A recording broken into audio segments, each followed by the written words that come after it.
In February 1995, a 28-year-old trader single-handedly destroyed a bank that had survived for 233 years. A bank that had financed the Napoleonic Wars, funded the Louisiana Purchase, and personally managed the accounts of Queen Elizabeth II. His name was Nick Leeson, and the strange part isn't that he lost the money. It's that almost nobody at his own bank had the structure in place to notice he was losing it. Leeson joined Barings Bank in London in 1989 and was quickly sent to Singapore, where he was made general manager of a new futures trading operation.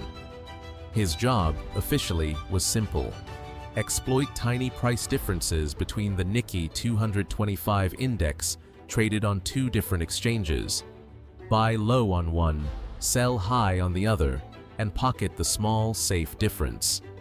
It's a strategy called arbitrage, and done correctly, it's about as close to risk-free as trading gets. But Barings made one catastrophic structural mistake.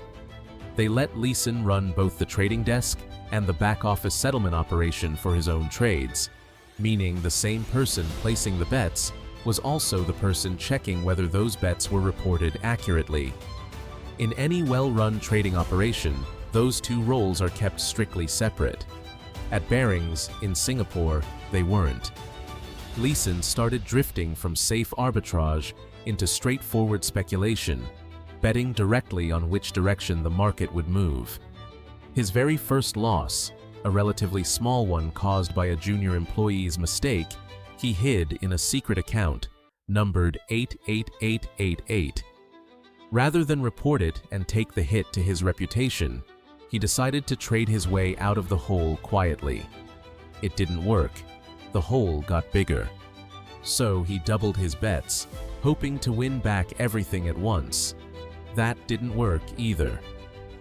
By the end of 1994, the secret account was hiding losses of over £200 million, and Leeson was still telling London everything was fine, even sending back reports of massive fictional profits to keep the cash flowing in from headquarters to cover what he called client margin calls. There were no clients. It was all his own exposure. On January 17, 1995, an earthquake struck the city of Kobe, Japan, killing thousands of people and causing enormous damage. It also sent the Nikkei index into a sharp and immediate decline. Leeson had built a position that only made money if the market stayed calm and stable. The earthquake was the opposite of calm. Instead of cutting his losses, Leeson did what he'd always done. He doubled down again, buying even more contracts, betting the market would bounce back. By February 1995, he alone controlled roughly half of all open positions in Nikkei futures on the entire Singapore exchange, and a similarly enormous share of Japanese government bond futures. Other traders started to notice the unusually massive positions and began betting directly against him. The market didn't bounce back, it kept falling.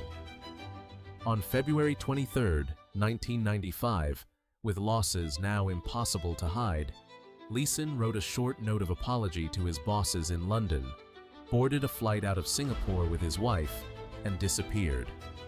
His note read, simply, "I'm sorry."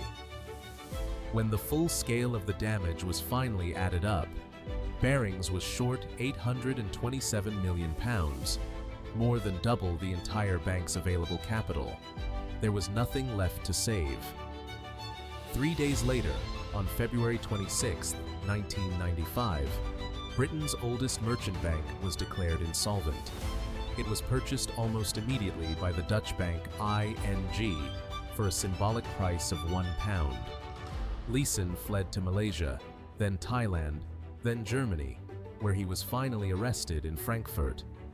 He was extradited to Singapore, pleaded guilty to fraud and deceiving the bank's auditors, and was sentenced to 6.5 years in Changi prison. He served about 4.5 years before his release, having survived a diagnosis of colon cancer along the way. A later report by the Bank of England laid the failure out plainly. One person had been allowed to control both the trading and the accounting of his own trades, with almost no independent check in between. It wasn't a subtle oversight.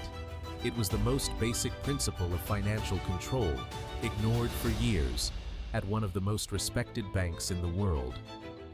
Barings hadn't been destroyed by a genius con artist with an elaborate master plan. It had been destroyed by one increasingly desperate man, a losing bet he couldn't admit to, and a company that never built the one safeguard that would have caught it on day one.